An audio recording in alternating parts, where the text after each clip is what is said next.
Alô, amigos, nós estamos começando mais uma apresentação do programa UniTV Entrevistas e Debates pela UniTV, o canal das instituições de ensino superior de Porto Alegre. Os nossos telespectadores têm acompanhado pelos veículos de comunicação, pelas redes sociais, um debate que está sendo travado a respeito de uma proposta de emenda constitucional, que tem o número 215, a PEC, Proposta de Emenda Constitucional 215.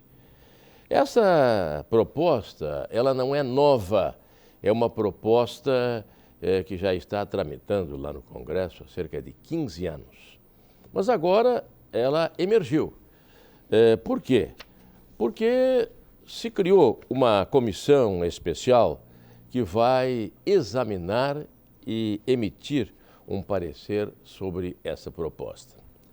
A proposta, em última análise, ela transfere a competência da União na demarcação de terras indígenas.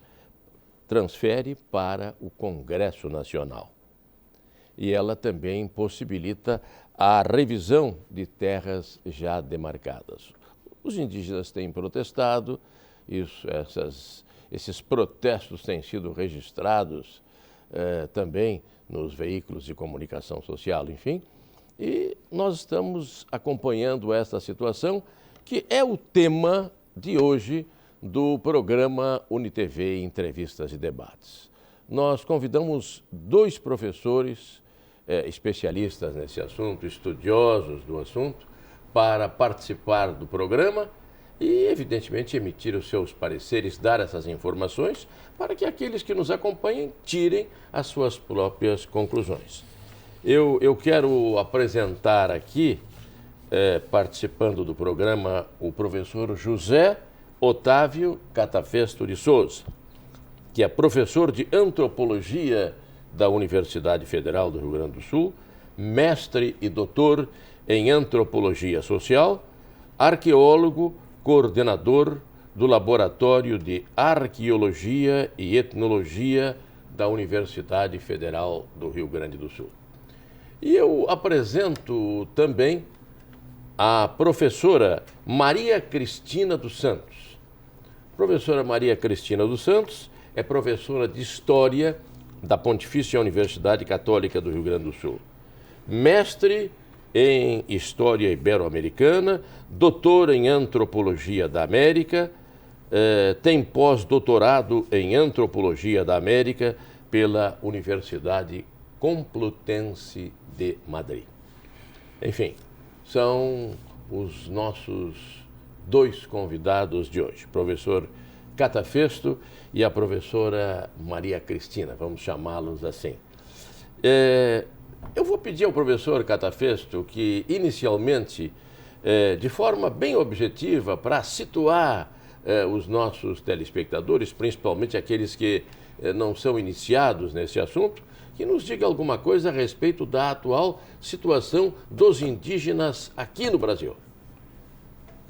Olá, público, agradeço a oportunidade de estar aqui.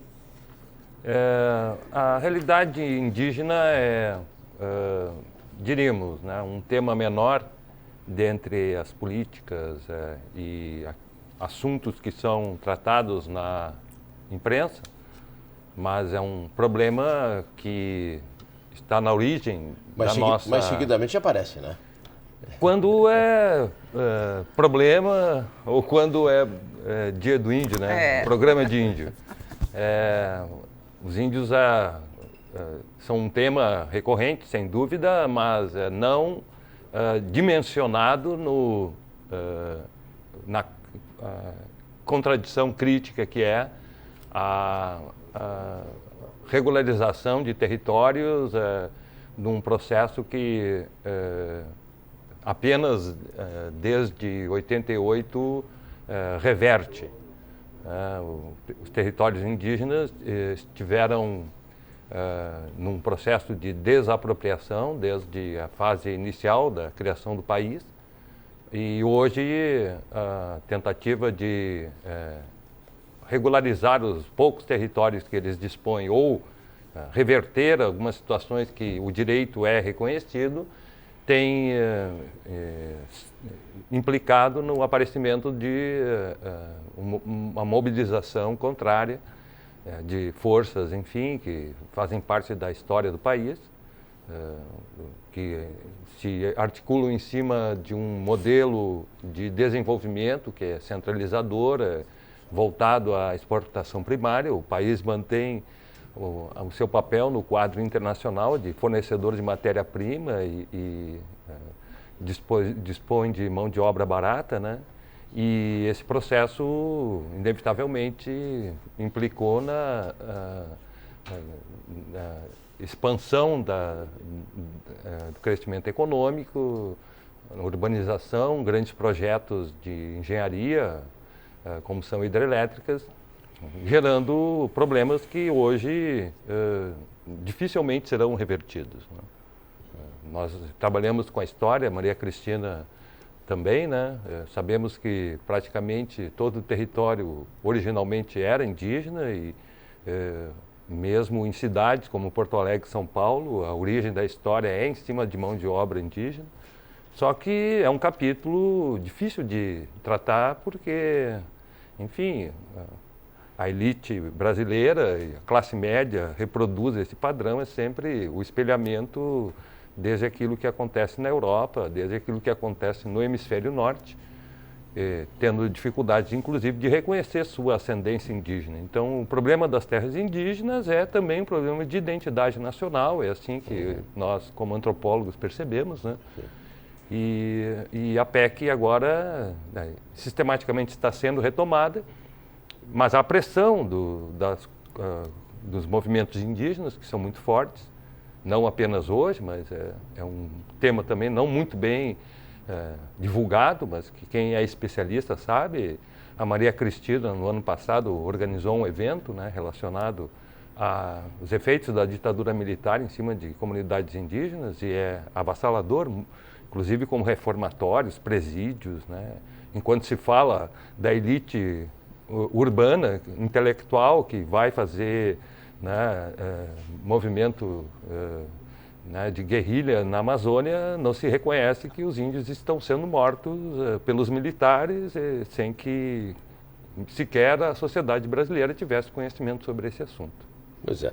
Bem, porque o artigo 231 da Constituição Federal de 1988 é claro que são reconhecidos aos índios sua organização social, costumes, línguas, crenças e tradições e os direitos originários sobre as terras que tradicionalmente ocupam, né? Competindo, acho que aí é que vai haver essa alteração, né? Competindo a União demarcá-las, proteger e fazer respeitar todos os seus bens. E essa PEC 215 quer fazer justamente, como foi dito no início, essa transferência de competência da União para o Legislativo, para o Congresso Nacional. É isso, professor? É isso. Boa a todos, prazer estar aqui, agradeço mais uma vez o convite do professor Carlos Alberto, prazer estar com meu amigo José Otávio Catafesto. E esses momentos, né, em que surge um espaço, enfim, na imprensa, na mídia, em que seja possível discutir algumas questões referentes aos indígenas, que não seja como, na maioria das vezes, aparece notícias, né, sobre acampamento dos indígenas no Congresso, ou os indígenas fechando uma estrada no interior, que são sempre notícias que trazem um lado violento, né, um lado de resposta, muitas vezes, dos indígenas, diante de uma violência que vem passando por meio dessas determinações aí, políticas, né, dessa articulação, inclusive, que a gente... situação que se arrasta ao longo de muito tempo, né? De muito tempo, né? Na verdade, de 88 até 98, 2000, foi o momento em que houve um incremento, digamos, né, das demarcações, da busca de regularização aí dessas terras indígenas, do reconhecimento dos direitos, né, desses indígenas a essas terras. E não em vão, quando esse movimento que avançava em direção a essa garantia, né, desses direitos aí do artigo 231, acaba surgindo essa proposta de emenda constitucional que visa barrar, né? Ou seja, cada demarcação, cada uma das terras indígenas, que atualmente no Brasil nós temos 1.046 terras indígenas, né? Sendo que dessas, 363 são regularizadas, ou seja, estão garantidas para os indígenas. Como é que se caracterizam as terras indígenas assim? São as terras de ocupação tradicional, né? Dos territórios tradicionais desses grupos, e as terras que são reivindicadas por ele, ainda que eles não estejam ocupando exatamente aquele momento ali, né? Eu faço a pergunta porque, de acordo com a FUNAI, existem, três classes de índios: os isolados, os em vias de integração e aqueles integrados, não é?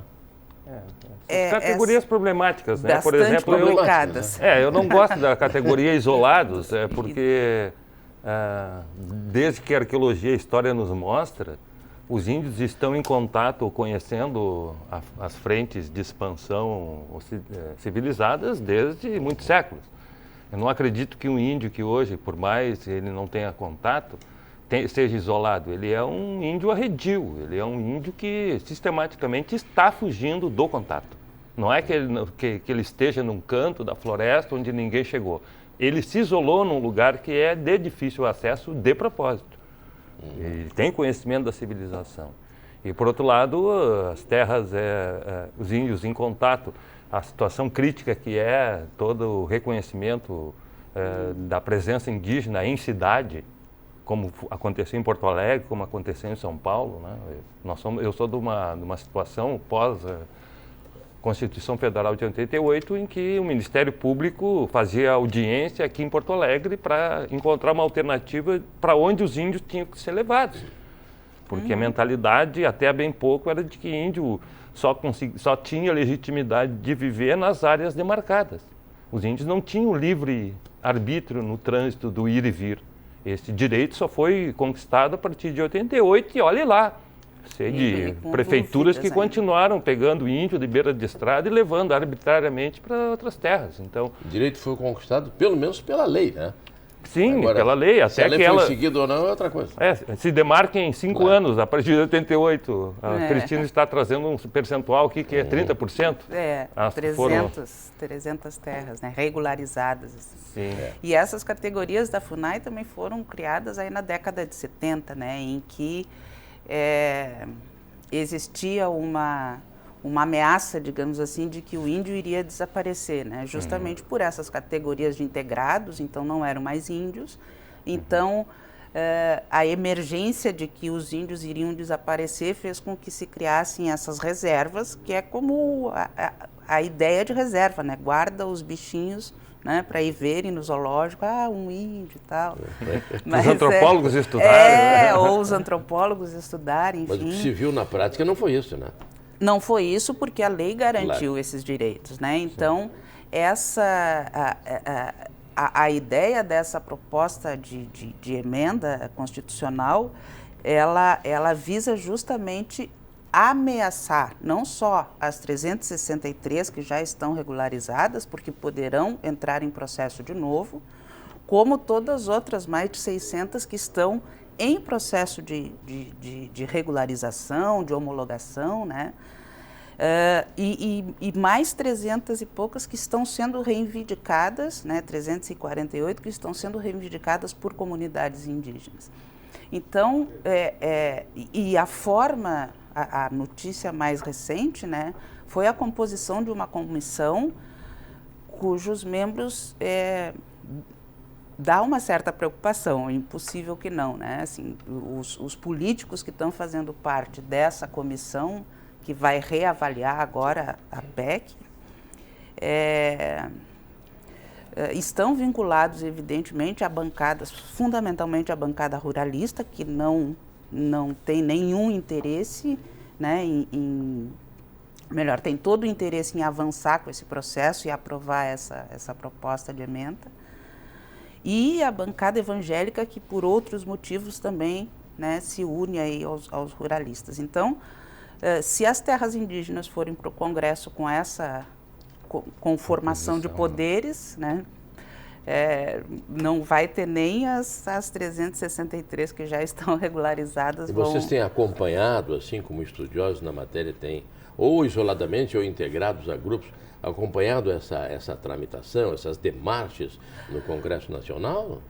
Olha, teve quando foi 2012, né, que teve a aprovação primeira e depois que tentaram segurar, enfim, que seria encaminhada já para o Congresso. Então, ali houve uma mobilização muito forte da população indígena, dos grupos, né, mobilizados pelos indígenas, e foi um momento em que teve uma mobilização até nacional, percebendo que existia essa possibilidade realmente desses indígenas perderem todos esses direitos, né? Depois de 2012, agora que está começando 2013, agora que está começando de novo essa discussão.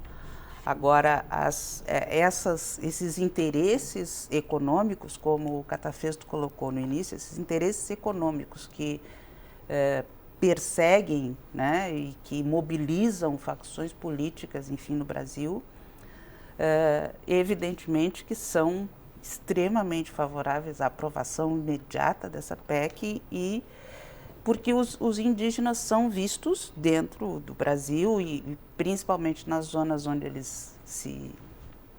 as zonas onde estão as terras indígenas, são vistos ainda como entrave do desenvolvimento, né? A dificuldade do agronegócio aumentar, a dificuldade da exportação, enfim, de produtos primários. Então, ele é realmente visto como uma dificuldade para o desenvolvimento. Agora, inclusive, de acordo com o que se diz e o que estava na própria Constituição de 88, a União deveria, como vocês já registraram, deveria ter concluído a demarcação dessas terras indígenas num prazo de 5 anos. 5 anos. 5 anos.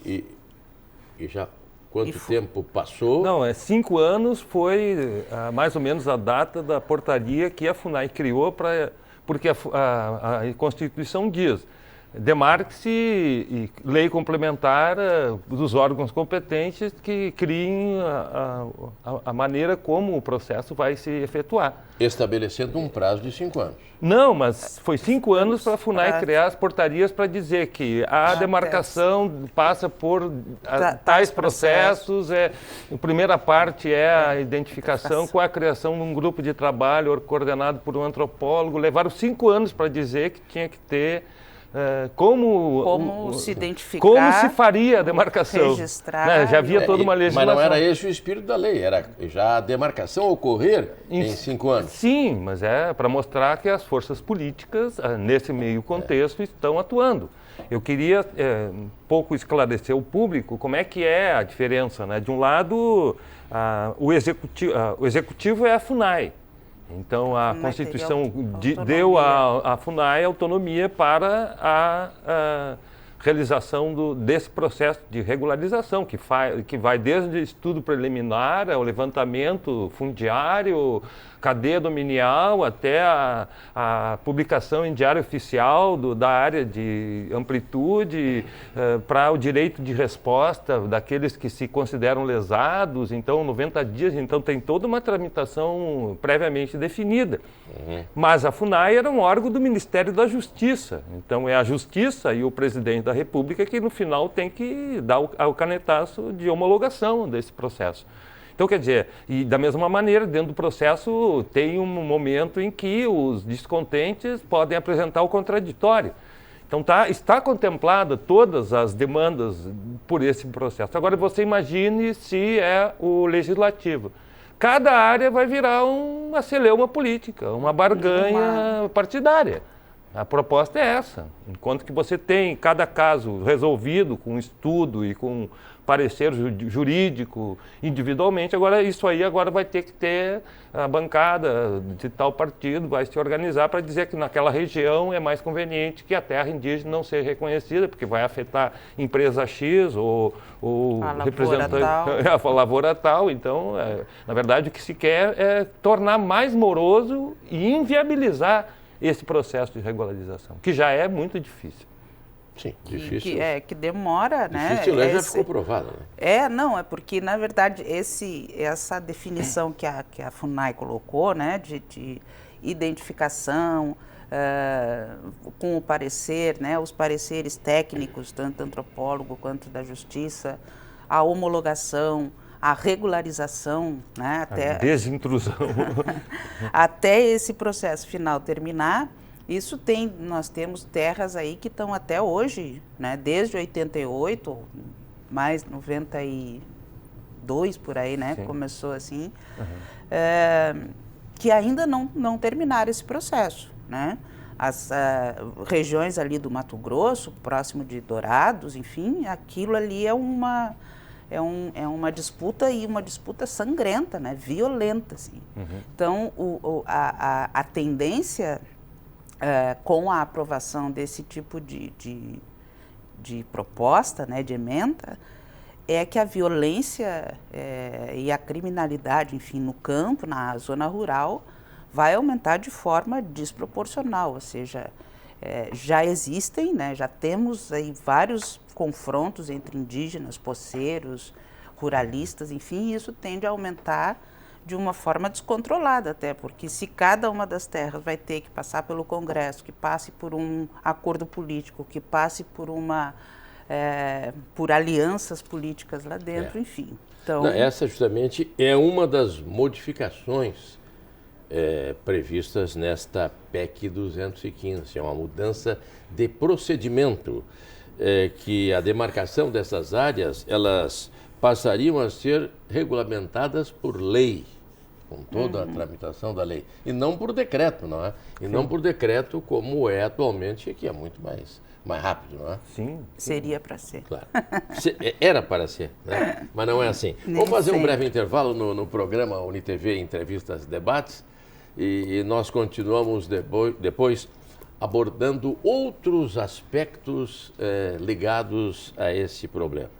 A demarcação de terras indígenas do Brasil e outras situações que são criadas também, que estão em debate, como a adequação de políticas dirigidas aos povos indígenas. Tudo isso vai ser objeto também de considerações dos nossos convidados no decorrer do programa UniTV Entrevistas e Debates de hoje. Até já.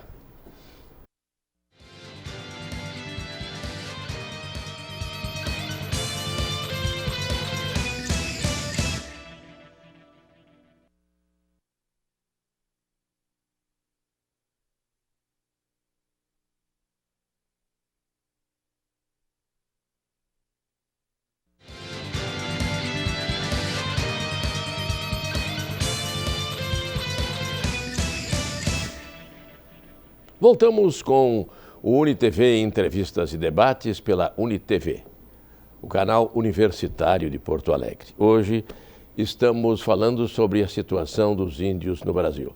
Eu não sei se o professor Catafesto e a professora Maria Cristina, a respeito dessa questão da PEC 215, as modificações que previstas, teriam mais alguma coisa a acrescentar àquilo que foi dito agora. Professor.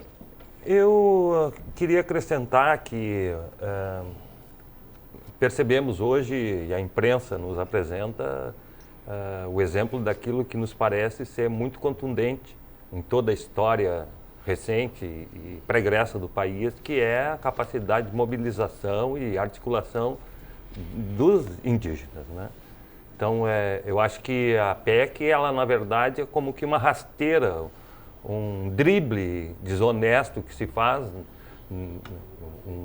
uma desconsideração do trabalho das comissões constituintes na década de 80. Então, é uma coisa você ter uma Constituição em discussão, onde todos estão presentes, todas as forças, e que elas, num mesmo fórum, estão chegando a um consenso. Outra é você, com um grupo esquivo, separado, criar uma mobilização para transformar a Carta Magna. E essa comissão que foi criada, de quantas pessoas, quantos membros?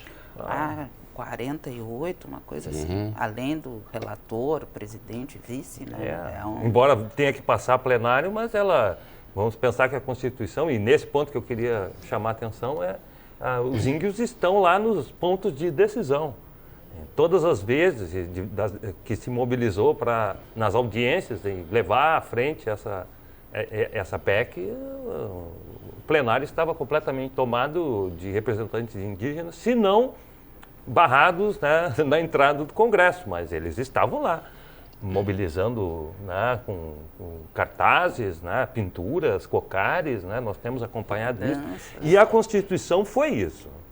Que a Constituição tem o artigo 231 e 232, é porque os índios estavam lá. Uma série de outras forças também se mobilizaram nesse sentido, mas os índios estavam lá para cobrar o direito originário sobre suas terras, que é um impasse em cima de um grande abismo que existe entre a ideia do que seja propriedade privada, uma terra de uso, né, e a concepção que os índios têm de terra, enquanto a mãe, como o espaço de sustento e que tem que ser respeitado dentro de uma sacralidade, né? Então eu digo isso até antecipando um dos tópicos, que será a questão do meio ambiente, de um índice divulgado no mês passado pela Unesco, ou no começo do mês, reconhecendo que a melhor eficiência na proteção do meio ambiente em todo o mundo se dá nas situações em que estão presentes comunidades tradicionais, indígenas, asiáticas, enfim, mas aqui no Brasil, então, os índios estão se apresentando como os melhores guardiões da nossa biodiversidade. E eu acho que o Brasil tem que reconhecer esse mérito e tem que pensar no investimento para o futuro. Investir no meio ambiente é pensar nas próximas gerações. Incorporar no cálculo do produto interno bruto esse passivo ambiental que, lamentavelmente, só se acumula, né? Nos nichos, na poluição. Hoje mesmo, ao meio-dia, né, escutava lá uma reportagem em São Paulo, a mortandade de peixes num córrego afluente do Tietê por causa do despejo industrial. Quer dizer, tudo isso é cotidiano para nós, passa a ser uma coisa tão corriqueira, quando nós temos outro exemplo, né, de estar no mundo dos indígenas, e eu lamento que a PEC seja uma demonstração do quanto a sociedade brasileira ainda está despreparada, né, para esse reconhecimento. E tu acreditas que essa PEC, claro que isso ainda tem muita água para correr debaixo dessa ponte, mas acreditas que ela vai ser aprovada nestes termos ou com modificações? Eu acredito que ela poderá ser aprovada, mas acho que muita comunidade indígena vai ser violentada e alguns representantes indígenas serão mortos. Porque eu tenho acompanhado a manifestação de muitos, os índios não querem saber de mexer na Constituição. Esse é o ponto que a professora Cristina falou, que vai aumentar a violência, não é? Vai aumentar a violência, inclusive no sentido dos índios vão acirrar seu confronto, vão trancar mais estrada, vão fazer coisas do Congresso, vão, enfim, chamar grupos vizinhos para lutarem em cima de situações em que há um conflito mais acentuado. Eu concordo com ela, isso aí tende a aumentar. Professora Maria Cristina. Não, eu reforço um pouco essa questão que o Catafesto coloca, dessa capacidade de mobilização desses indígenas, né? Até em função daquelas categorias, enfim, da FUNAI, integrado, não integrado, enfim, que são já categorias bastante obsoletas dentro do tratamento com a questão indígena, mas que que existe uma pressão desses indígenas para se mostrarem visíveis, né? Não é mais só fazendo uma dança ou com cocares, enfim, acampando no Congresso, mas utilizando recursos que a sociedade ocidental também utiliza, redes sociais, né? Mobilização intragrupais, né? E intergrupais. Então, e essa mobilização desses indígenas, acho que é uma forma de se mostrar presente nessa sociedade, não mais como um tutelado, não mais como um ser que não teria autonomia, né, das decisões, mas um ser autônomo, né, que é capaz de decidir aí a sua trajetória dentro do Brasil, né? E eles têm um lugar, queiram os ruralistas ou não, né? Mas que eles têm um lugar nessa sociedade e se mostram cada vez mais ativos, mais presentes, enfim, nessa sociedade, utilizando os recursos que a gente acaba oferecendo, enfim, seja Facebook, seja, né, as redes sociais, enfim, que eles têm, e a própria presença, né, no Congresso. Então, eu concordo também com... Vamos lembrar, a geração mais nova não sabe, o Juruna, né? Juruna, a repercussão do trabalho do Juruna.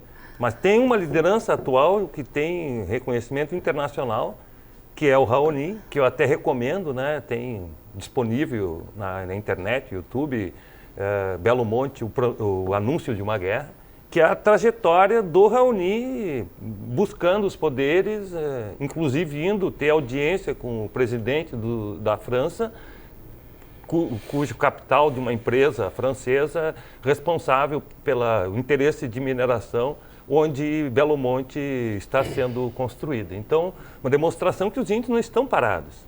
Ayrton Krenak, vocês digitarem no computador e vocês vão ver, ele tem uma série de documentários tratando da relação do índio com a sociedade brasileira, dos problemas. São intelectuais indígenas, né, de primeira linha, pessoas que têm mais reconhecimento em outros países do que dentro do país, para demonstrar. E aqui, né, o Cirilo, enfim, né, todo o pessoal que faz... os índios já estão utilizando esses recursos, por exemplo, de fazer filmes, né, fazer pequenos áudios, vídeos, enfim, onde eles mostram a visão deles, por exemplo. Eu recomendo muito, que está disponível na internet, Os Índios e a Cidade, que é um filme feito por um autor, um cineasta indígena, né, que é o Cirilo, e mostra justamente esse outro lado, assim, né, os índios olhando as crianças do colégio indo visitar um grupo indígena e as crianças tendo aquele comportamento estereotipado, enfim. Então, existem formas, acessos, né, que esses grupos estão fazendo uso desses recursos, enfim, seja da informática, seja do cinema, seja audiovisual, para se mostrar presente, ou seja, eles não são um bando de ignorantes que precisam ser encaminhados, né, ou tutelados, enfim, por alguém que se outorgue com autoridade, enfim, sobre eles. E esse reflexo, eu pergunto aqui ao Cadafés, porque se referiu a isso há pouco, esse reflexo que poderá ocorrer das ações indígenas fora do país, o reflexo aqui no Brasil, isso poderá auxiliar, digamos, o movimento indígena nas suas reivindicações? Tem auxiliado, né? Temos exemplos concretos, porque vamos pegar, olha o paradoxo, é uma atribuição da União demarcar, reconhecer as terras indígenas. Se você for fazer um levantamento dos recursos que têm sido destinados à organização do grupo de trabalho que paga o trabalho do antropólogo, do topógrafo, do técnico ambiental, do agrimensor, do historiador, que é toda uma equipe que recebe para conseguir fazer o estudo e criar vamos dizer, o documento sobre o que se pautará o reconhecimento da amplitude da área, das características da área. Todo esse trabalho é pago com recurso da Unesco. Não é o dinheiro do contribuinte brasileiro. Quer dizer, é uma agência internacional que tem que dar dinheiro para a União Brasileira, para a União levar à frente uma atribuição que é sua.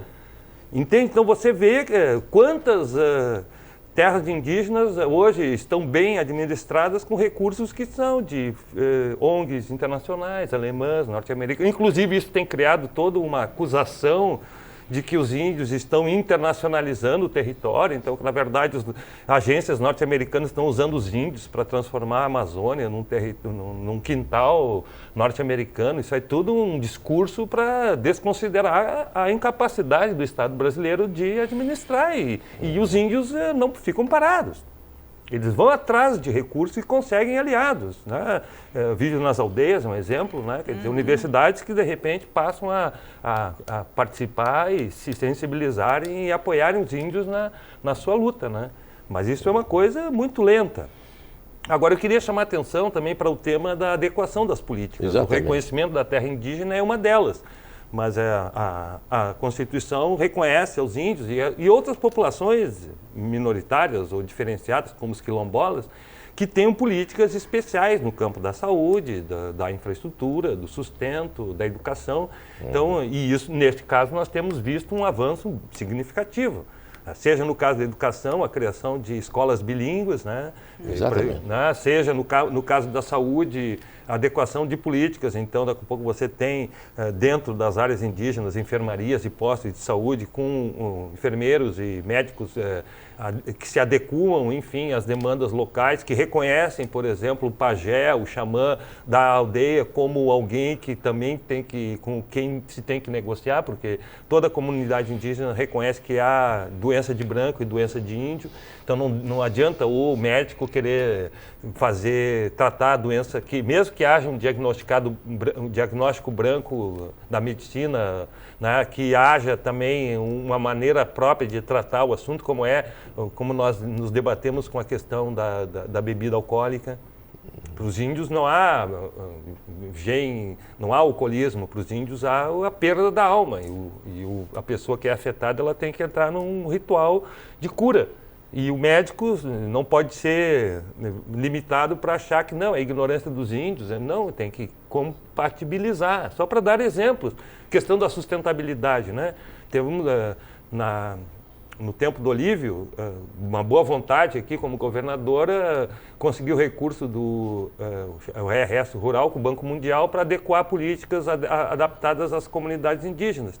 Eu, enfim, acompanhei esse processo, vi da boa vontade, mas na boa vontade não adianta. Daqui a pouco se deu vaca leiteira para índio que não toma leite para os caigangues. O que aconteceu? Claro, o índio ia deixar a vaca morrer, ter mastite, enfim, deram um boi de arado para índio que não ara. Né? Então, aí daqui a pouco o índio deixava morrer ou fazia churrasco do boi e aí todo mundo cai em cima para dizer, olha só, mas na verdade... Então tem que dar adequação e dar o treinamento. Então essa adequabilidade deixa a desejar. Muito. Não, eu diria que há um avanço. Sim. Por exemplo, dentro da Emater hoje foram registrados progressos. Sim, isso eu digo, no tempo do Olívio, de lá para cá, mudou significativamente, até porque a equipe da Emater, por exemplo, que tem essa responsabilidade aqui no Rio Grande do Sul, conta inclusive com a antropóloga. Né, que ela tem e colegas que antes de sair agindo, saem conversando e negociando com a população. Porque não é que os índios sejam incompetentes de cuidar de vaca. É que para cuidar de vaca você tem que ter um treinamento, se você não faz parte de uma cultura que convivesse com isso cotidianamente, né? Aquilo não fazia parte. Não fazia parte. Da cultura indígena. Claro. Mas era o Banco Mundial, tem que ter uma agenda, tem que fazer um investimento, tem um prazo para fazer o projeto. A maneira como se deu a negociação na elaboração do projeto que foi equivocada. Mas de lá para cá mudou. Sim. Porque as equipes se adequaram, embora hoje a gente sabe todo o problema que a Emater esteja sofrendo, para discussão se vai ou não manter a filantropia, né? O que eu acho que deveria manter, porque ela atende um tipo de população que nem outro setor está se adequando. Né? Perfeito. Um outro aspecto que eu acho interessante de focalizar aqui É claro que o tempo destinado ao programa é um tempo amplo, mas o assunto é muito maior, não é? É muito mais amplo. Então, muita coisa tem que ficar. Mas eu não queria deixar de falar nos indígenas nas cidades. O que acha a professora Maria Cristina? Isso é uma opção desses indígenas, né? Uma opção no sentido de fazerem parte de estarem presentes na cidade, seja para vender seu artesanato, seja para circular, enfim, mas eu saliento muito Porto Alegre também, mas Porto Alegre já está mais ampla demais, né? Mas em cidades do litoral, por exemplo, me chama muita atenção esses indígenas que passeiam pela praia com seu, né, artesanato tentando vender, ou que estão ali perto de um supermercado, enfim. Esses indígenas, eles estão ali para mostrar assim, nós também estamos aqui. Esse vídeo que eu comentei do Nós e a Cidade é muito para mostrar isso, assim, né? Nós também estamos aqui. Não é o nosso território, não é o nosso lugar, enfim, que eles 1000 vezes preferem estar nas suas terras, mas é uma presença, assim como tem os indígenas na universidade, tem os indígenas que estão terminando mestrado, que já fizeram doutorado e que fazem isso e têm essa experiência na cidade para voltar para suas aldeias e continuar trabalhando lá, seja como professor, como enfermeiro, como, enfim, na formação que eles tiveram. Então, esses índios que circulam muitas vezes pelas cidades, eles estão dentro dessa mesma proposta de mobilização que esses indígenas estão lá no Congresso. Nós também estamos aqui, né? Não é o nosso território, não é aqui que a gente quer ficar, mas se a gente tem que conviver e circular pela cidade, também é possível. Né? A professora falou, a professora Cadafeso, a respeito desse artesanato dos indígenas, inclusive que se nota nas estradas aí, né? Quem vai para a praia vê ali em trechos de estradas, mas o que parece, a gente passando ali, é que eles vivem em condições subhumanas ali, né? Eu não sei se alguma coisa poderia ser feita, isso poderia ser organizado no sentido de que eles pudessem mostrar melhor essa expressão da sua cultura, não é? Sem dúvida, né? A maneira de tratamento é subhumana. Embora nós que trabalhamos cotidianamente com esses grupos, temos que relativizar bastante o que seja miséria, o que sejam condições precárias, né? Se você for conversar com um índio na beira da estrada, embaixo de uma lona, ele vai dizer, vocês vivem numa condição subhumana, porque vocês passam o dia inteiro dentro de roupas apertadas, quentes, dentro de sapatos e morando em cima de prédios. Nós estamos aqui com o pé no chão, alimentando diretamente da energia da natureza. É isso que eu estou reproduzindo, aquilo que eu já escutei de representantes, mulheres indígenas principalmente, né?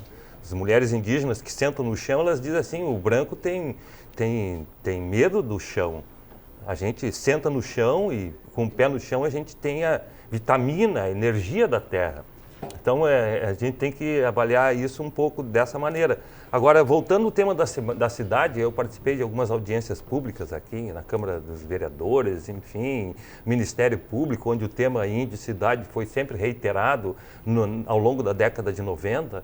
Por pouco os índios não teriam direito mais de estar em Porto Alegre. E eu fui um dos que, naquela época, argumentei usando uma expressão muito sumária. Não é os índios que estão vindo para a cidade. São as cidades que estão crescendo sob território indígena. Então, se você for... E isso comprovadamente pela história e pela arqueologia. A questão de alguns anos, os arqueólogos encontraram na Praça da Alfândega, na reformulação lá, o antigo cais com a presença de cerâmicas Guarani. Uma aldeia Guarani, que é de Porto Alegre, foi criada sobre uma aldeia Guarani. Se hoje você tem uma Índia lá na junção lá da praça, na esquina democrática, algo que impacta, eu digo sempre aos meus alunos, aquela Índia que está lá sentada no chão, na esquina democrática, ela está sendo mais revolucionária que o Che Guevara. Porque a quantidade de telefonemas que a Delegacia da Criança e do Adolescente faz por causa do uso das crianças indígenas que estão no centro, né, ela está sendo revolucionária, porque ela está mostrando, está todo mundo atucanado de um lado para outro, não sabe para onde é que vai, que nem mosca tonta em cima dos seus pedestais, e ela ali contemplando a existência, que é a maneira indígena de estar no mundo. E eu acho que isso é revolucionário para uma sociedade que não consegue parar, nós estamos sempre correndo, fugindo da sombra, né? E aí eu acho que o índio está nos dando uma demonstração que não precisa ser assim, vocês poderiam ser diferentes, não precisavam exterminar a natureza garante o nosso sustento. Eu diria, quem conhece as comunidades indígenas, existem muitas em Porto Alegre, Morro do Osso, 3 na Lomba do Pinheiro, existe também no Cantagalo, Itapuã, no Lami, e possivelmente algumas próximas ao Morro Santana, e de comunidades que não estão destribalizadas, como diz a professora Maria Cristina. Elas são tentáculos das suas aldeias, dentro de Porto Alegre. Por quê? Porque o parente que está doente vai precisar vir aqui no hospital e ele pode contar com aquela casa que está ali, na Lomba do Pinheiro. E esse índio que está aqui, juntando recursos, está voltando para a sua aldeia, levando lá mantimento, levando roupas. Então, isso que até há bem pouco a sociedade não conseguia compreender. E eu aprendi com os índios a ver uma outra Porto Alegre. Porque eu tenho, inclusive, publicado na nossa revista, lá na universidade, né, uma foto de uma índia dentro do Morro Santana, e se você não diz que é Morro Santana, você diz que é Amazônia. E está aqui do lado, o Morro Santana está do lado da minha universidade, eles me ensinaram a mostrar que lá dentro tem a Porto Alegre exuberante em natureza. Os recursos que eles nos trazem, as áreas de proteção também estão aqui. Eles estão ajudando a proteger o Morro Santana, estão ajudando a proteger o Morro do Osso. O Morro do Osso, embora a imprensa aí tenha divulgado que os índios foram lá para danificar, se você pegar de quando os índios chegaram e hoje, houve a natureza ficou muito mais exuberante, com a grande vantagem de que os índios ajudaram a estabelecer uma segurança que não tinha no Morro do Osso. As pessoas não podiam chegar lá no fim da tarde porque eram assaltadas. Com os índios, os assaltantes os índios ajudaram a proteger e dar segurança à região. Coisas que as pessoas têm dificuldade de processar. Não? E não sabem mesmo, muitas vezes não se divulga isso aí, não é? E eu volto à questão aquela também da mídia, né? Quando aparece essa questão indígena na mídia, reiteradamente aparece a questão da violência, a questão de uma manifestação. Esse tipo de ações, né, que o Catafesto se refere, são ações tipicamente dos indígenas, mas cuja ibope ou audiência, enfim, não tem um maior interesse, né, de mostrar, enfim. Então, eu vou aproveitar aqui e fazer uma brincadeira, que há muito tempo já eu escrevi um artiguinho sobre isso, que foi o que eu disse na universidade quando eu saí agora, né, eu disse, eu vou lá fazer um programa de índio, né, e que isso está internalizado na sociedade, está internalizado no nosso linguajar diário, enfim, e que manifesta justamente a falta de compreensão do que é um programa de índio, né? Quer dizer, se o Catafesto me convidar para uma pescaria no final de semana, ele está me convidando para um programa de índio, né? E não os tradicionais programas de índio, enfim, sei lá, ir numa formatura em dezembro quente. Índio não vai à formatura em dezembro, no calor. Índio não faz esse tipo de programa ou ir para um shopping em véspera de Natal e Ano Novo. Não, isso não é programa de índio.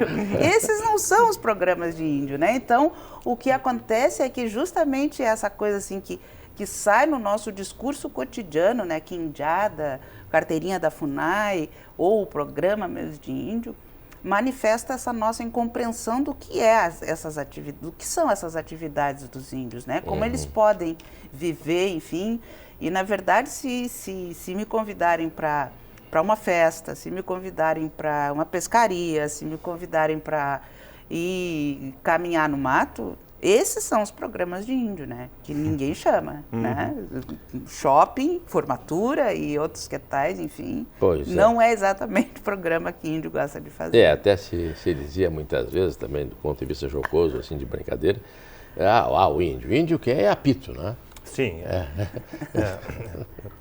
Mas por trás das piadas sempre tem um fundo, né? Tem. Porque até a gente conceitualiza essas diferenças, porque tem um modo de vida radicalmente distinto. Claro. E tem algumas palavras que nos dão a dimensão dessa distância. E eu tenho trabalhado muito a ideia de ócio e negócio. A nossa sociedade é a sociedade do negócio. Você não pode ficar parado. Você tem que suar o pão de cada dia. A vida é uma tristeza, é uma agrura. E aí a gente trabalha 360 dias para descansar 5. E aí quando descansa 5, na verdade as sociedades indígenas são sociedades de ócio. Sociedades voltadas para o lazer. A pessoa trabalha o mínimo indispensável e não se preocupa com amanhã. Ela tem certeza de que a natureza vai dispor daquilo que ela vai precisar amanhã. Então, ela não precisa de geladeira, não precisa de pensar em conta bancária, né? Uma vez uma índia me disse, professor, a conta bancária do índio é a barriga. Ela querendo dizer que quando tinha o excesso, ela pegava, fazia uma grande festa e fazia comida para todo mundo. Esse é o investimento. O investimento é você dar comida para uma pessoa distante, porque quando aquela pessoa tiver excedente, ela também vai lhe convidar para comida. Então é um sistema, porque você mata um animal de maior capacidade de consumo, melhor que você convide outras pessoas para comer junto, porque a vice-versa vai acontecer. Agora, são sociedades que não estão pensando no tirar proveito em tudo, certo? Não são sociedades. Uma cultura totalmente diferente da nossa, né? Não tenha dúvida nenhuma. E que pouco nós aprendemos com eles. Bem, vamos fazer um intervalinho, nós estamos chegando ao final do programa, mas eu vou fazer um breve intervalo e depois eu volto para as considerações finais dos dois convidados do programa de hoje.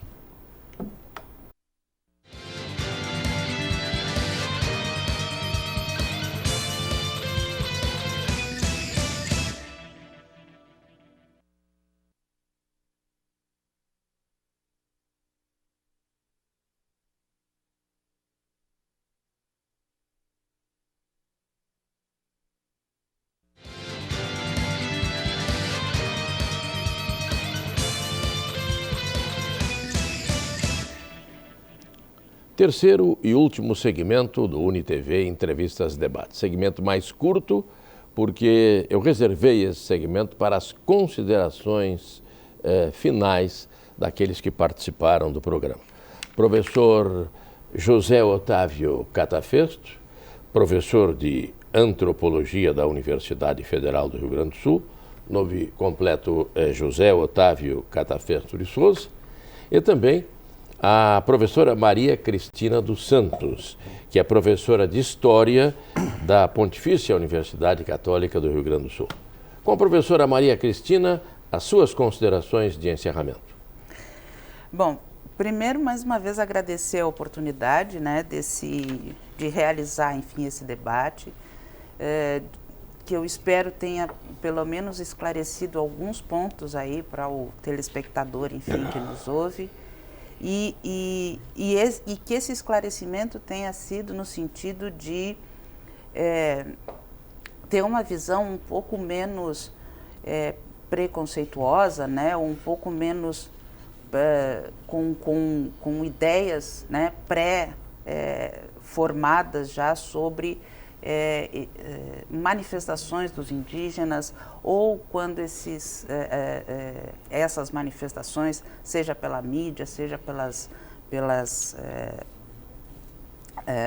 redes sociais, que essa população indígena da qual nós somos devedores, né? Nós, população, né? Sociedade ocidental, cristã, né? Civilizado, enfim, somos uma população devedora do conhecimento, da forma de interação desses indígenas com o meio ambiente, e que agora, quando eles têm um acesso maior a uma educação formal, quando eles têm um acesso maior à participação da vida na sociedade, que não tenha esse preconceito que, na verdade, não facilita ou não favorece a maioria da população da cidade, né? Quem se posiciona contra esses indígenas, ou quem acha que esses indígenas estão muitas vezes ultrapassando o seu espaço, a sua medida,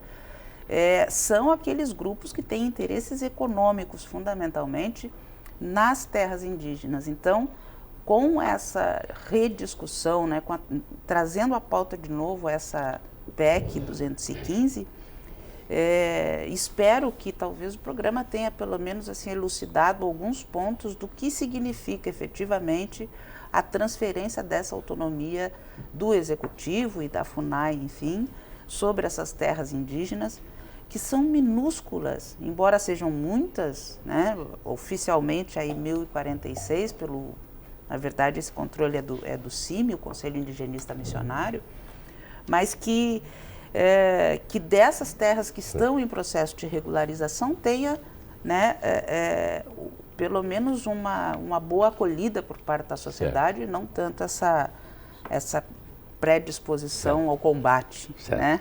Bem, professor Catafesto, sua mensagem final. Em torno de 82, um ministro militar, Angel Reis, afirmava que até o ano 2000 não haveria mais índio no Brasil. Né? De lá para cá, os índios só aumentam. Não são cidadãos do passado. Né? Então, é importante que as pessoas reconheçam que eles são sujeitos de direito e não apenas uma entidade abstrata, o índio. Hoje temos 305 etnias indígenas no país, uma população que chega quase já a 1 milhão, né? Boa parte deles ocupando cidade, reivindicando o direito de terem a cidadania plena, acesso à educação de qualidade, a serviços de saúde adequados às suas características. E eu acho que, mais do que isso, né, começarmos, através de temas como o debate sobre a PEC, sobre a regularização das terras, nós também passarmos a fazer uma autorreflexão do quanto a ascendência indígena, a contribuição indígena está presente na nossa linguagem, na nossa alimentação, no nosso cotidiano. Muitos dos comportamentos que o brasileiro tem, na verdade, são comportamentos herdados da sociedade indígena.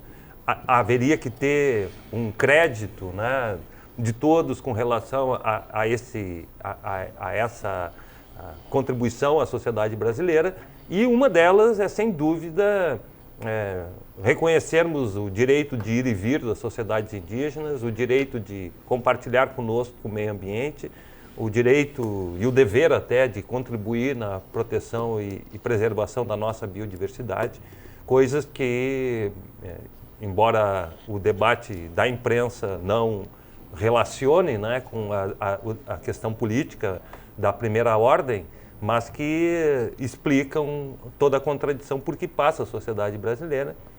Muitas vezes, o repúdio aos índios, na verdade, é o repúdio à presença indígena na mestiçagem ou na própria família. Né? É isso que a gente identifica. Bem, nós chegamos ao final do programa UniTV Entrevistas e Debates, que, do ponto de vista amplo, falou sobre a situação dos indígenas no Brasil. Eu quero, nesse momento, agradecer aos nossos dois convidados, ao professor José Otávio Catafesto, professor de Antropologia da Universidade Federal do Rio Grande do Sul, como também agradeço à professora Maria Cristina dos Santos, professora de História da Pontifícia Universidade Católica do Rio Grande do Sul. O agradecimento também aos nossos telespectadores pela atenção que nos foi dispensada e até o nosso próximo encontro.